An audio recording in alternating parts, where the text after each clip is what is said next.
Dear Problema, hanga ako sa'yo dahil lahat ng pag-iwas at pagtataboy ay ginawa ko na. Pero nanatili ka pa rin sa tabi ko. Wow. Buti ka pa tumatagal at hindi nang iiwan kahit bad mood pa ako dahil sa'yo. Kaya lang, napapagod na talaga ako sa'yo.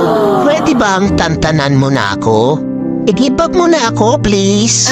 Mag-break na tayo, problema. Hindi na kita kayang tagalan. Kaya, iba na lang mahalin mo. Mababaliw na ako kaiisip sa'yo. Pwede, ikaw na lang mag-isip sa akin. Ikaw naman mamroblema sa akin. At nakakapagtaka ka rin problema, no? Dahil wala namang nangyayari sa atin. Bakit nagkaanak ka? Dumami ka pa talaga. Well, hindi akin yan.